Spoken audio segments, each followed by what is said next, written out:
Hey out there. My name is James Caldwell. Thank you so much for clicking on the video. There was a couple things that I just wanted to talk about today. Some things that were kind of bothering me over the weekend, and I was trying to figure out, the best way to actually approach them. And the best way is actually going to be to just come out and just say what I have to say. There's a whole stick that has actually come up about RuPaul's Drag Race. Ru has been basically put under fire about the term she-male. Like, what are we doing here?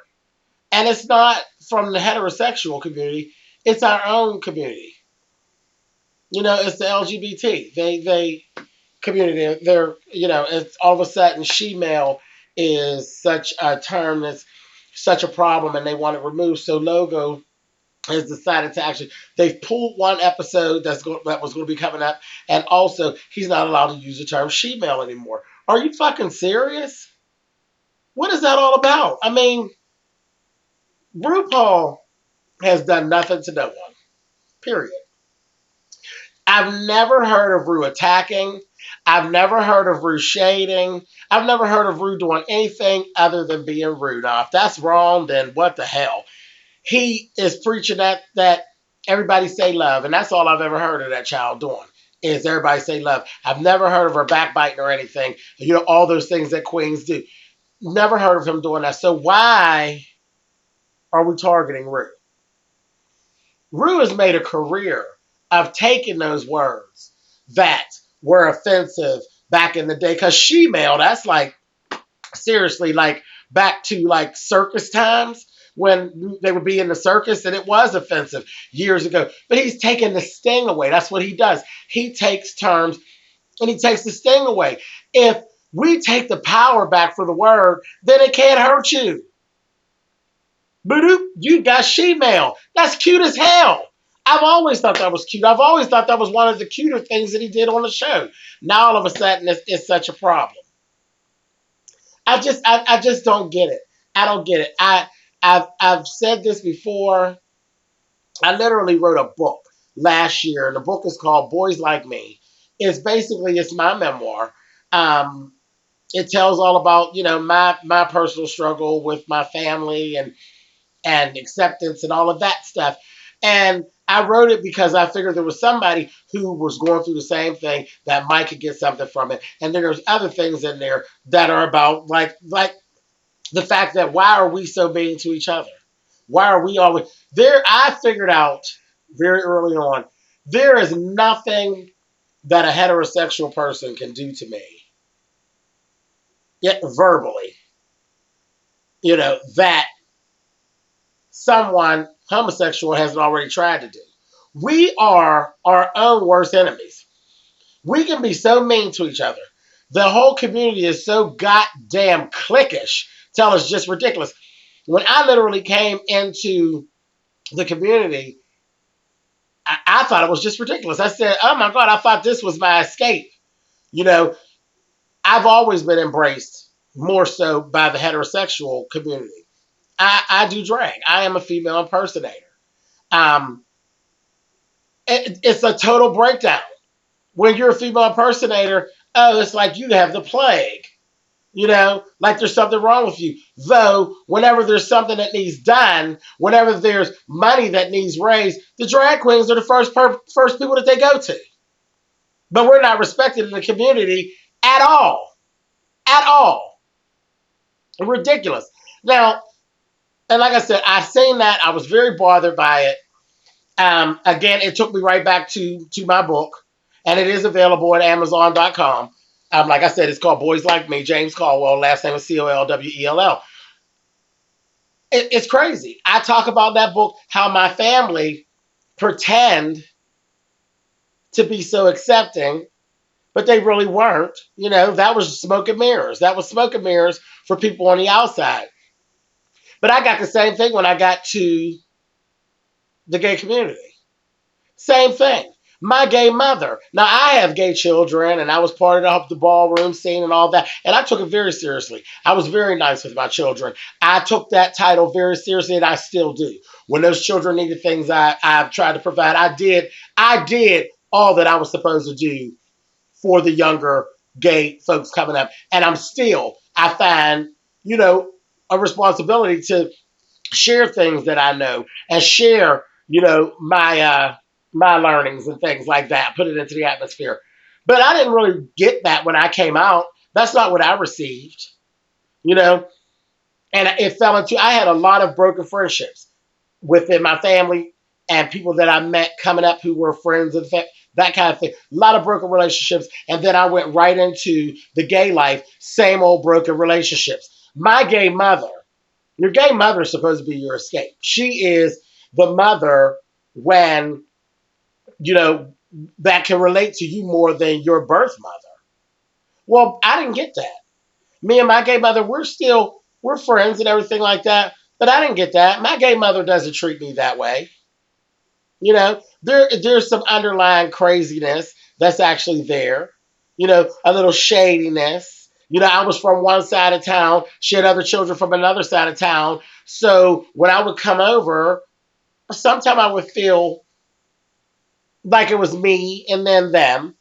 You know, and that wasn't around a lot when it's just her and I. But when the other children are, it's me and then them. You know, just again, very cliquish, very shady. You know, that I've been told, like in later years, and we're talking 20 years now, like 20 years.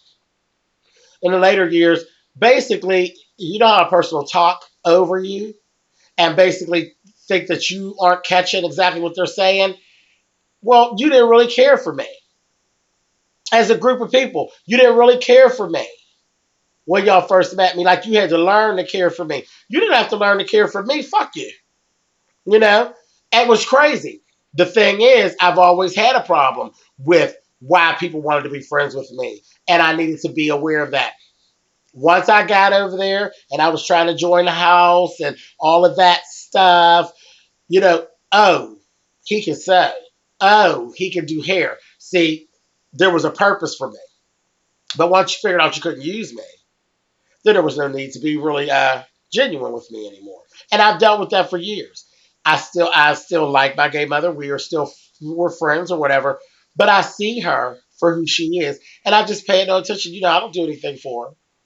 You know, but beyond we have conversations and we have good conversations. But sometimes it's shady. There's days when I just say, you know, I'll call you back because the conversation's not right.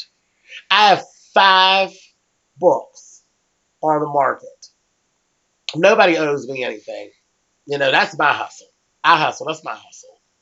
But for whatever reason, and I don't even know why she felt the need to do this, but my gay mother says to me when I had the first book out, you know, she acted like it was, it was like real shady, and I was like, oh no, that's crazy, didn't get it, didn't care, it was whatever.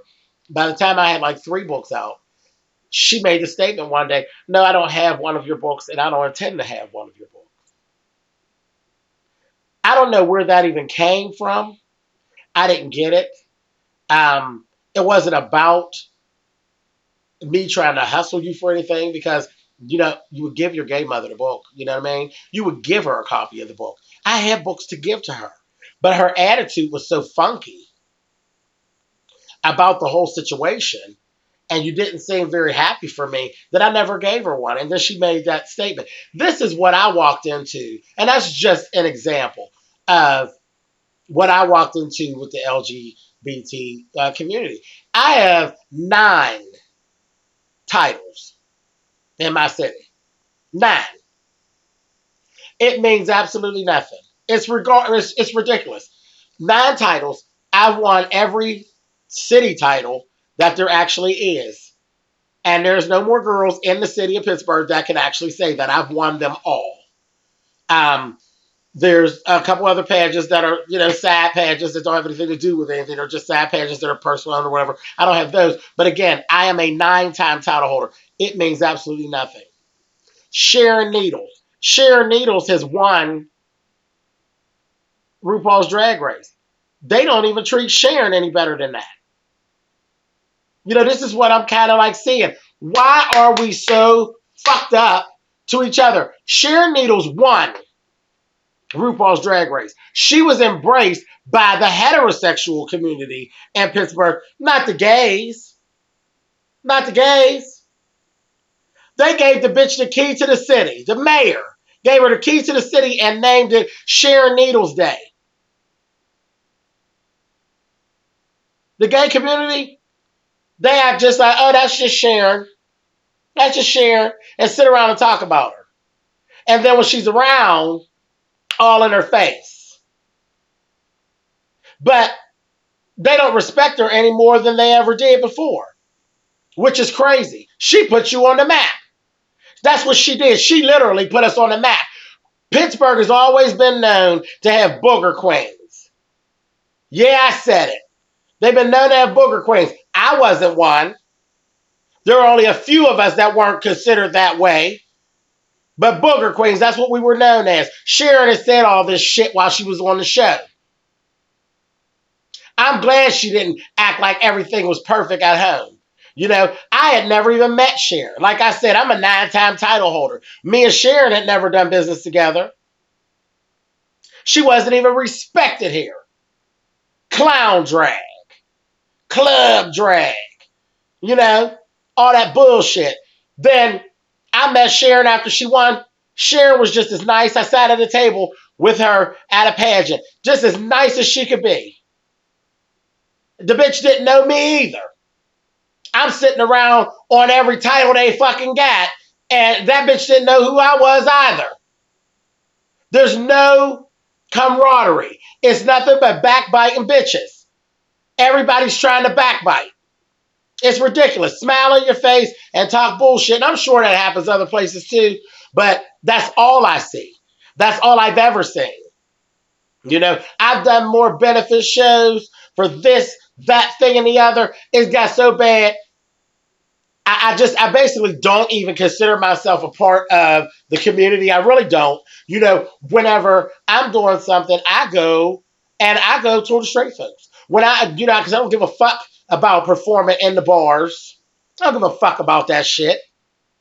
When I feel the need that I want to express my creativity and deal with my gift, I create my own venue. Because I'm an entrepreneurial type of bitch. So I create my own fucking venue. And when you look around my events, you look and it is 98%, if not 99%, fucking heterosexual. That's who follows me. Not the gay children. And not even my own damn children. The children I took on. They don't be there either. I love my gay kids and my gay grandkids. But their asses don't be there either. At all. It's ridiculous how we do each other. I knew I wanted to talk about Sharon Needles because I just think it's horrible. I mean, we should be embracing Sharon. Sharon did something great that may never, ever happen again. There's a level of respect that is actually due that bitch. And she should be getting it. Her and Alaska. But anyway, and on to over the weekend, there was a whole big thing. T.S. Madison is a transgender woman who I just absolutely adore. I adore T.S. Madison. She just happens to be one of the smartest transgender women I've ever met. Very, very smart, very entrepreneurial. That bitch knows how to run her business and run herself. I started watching her vlogs. She literally is her, Funky Dineva, and there's a couple others, but that made me say, oh, I'm going to start vlogging. And I felt like, okay, T.S. Madison, it was okay for me to go and say what I wanted to say, because that's what she was doing. She has a mouth on her. She says what the fuck she wants to say. Well, that's me. That's that. I said, damn, it's okay. Funky Dineva, that bitch say any goddamn thing. Funky Dineva might say any damn thing. I love these two people. I follow them on their vlogs. And it made me comfortable and it made me say, damn, I can do this. Well, over the weekend, T.S. Madison, she made a video and she wasn't, really down with the shit that they said about Ru. She didn't care for because she loves RuPaul. She respects RuPaul. And then she got attacked. She was attacked by our own people. Now all of a sudden, see, as long as T.S. Madison is, she does porn. She's part of the sex business. And she makes a very good living for herself. She's legal. She's cool. She fucking got it going on. Nobody likes that. Nobody likes when you have it going on.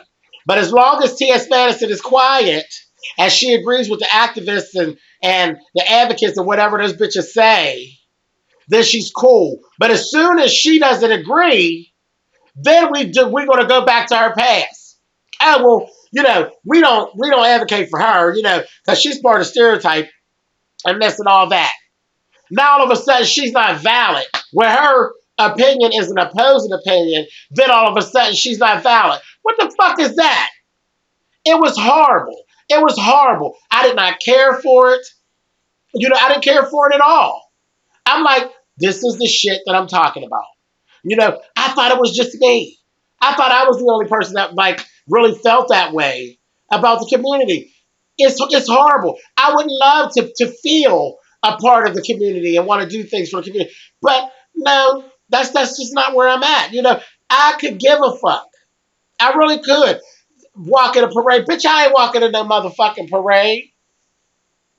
The fuck I'ma stand out there like a clown walking in a parade, and when the motherfucking parade is over, bitch, you don't even recognize me or who I am.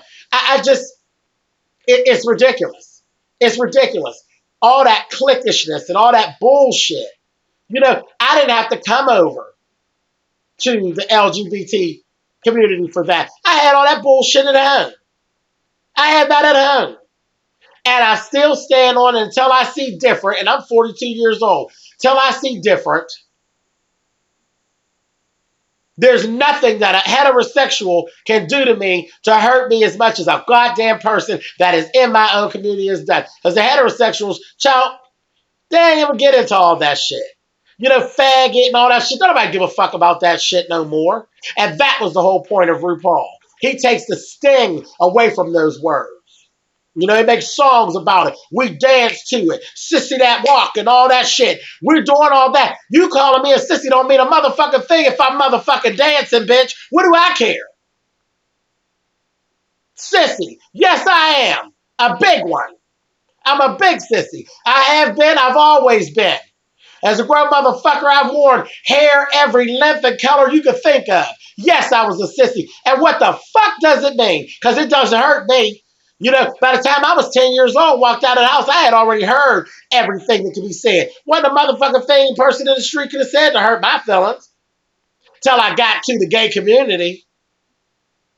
Got to the gay community and then figured out a lot of times the lesbians don't like us. What kind of craziness is that? That was the most hurtful thing in the world. When I figured out lesbians who were of a harder nature, the studs, they didn't really care for the sissy boys. They don't care for the feminine boys. They literally looked at us the way the heterosexual dudes looked at us and thought we were ridiculous. I remember going in the club and a girl looking and saying to the girl who was running the club, I thought this was just a girl club. I wish they'd get somewhere and sit down. I did not come into the gay community for this. I could have stayed over with the heteros. So I'm asking, why, guys, why? Why and when? 42 years old now. When are we going to stop being so fucked up to each other? I'm just asking. When are we going to stop fucking each other around? I don't know, guys. It was just on me, and I had to say it. And I love when you guys hit the video and see what I have to say. I would love to know what you were thinking. Please leave a comment. Whether good or bad, whether you agree with me, because surely I don't know everything, But it was just on me. It's weighed on me for a couple of days, and I just had to share it. It just is what it is. It is what it is. And I'd love to see what you guys have to say. And thanks for hitting the video. And I will talk to you guys again soon. And just remember, hey, I'm James Caldwell, speaking for SpillItBoy.com. And I'm just asking. Talk to you later, guys. Bye.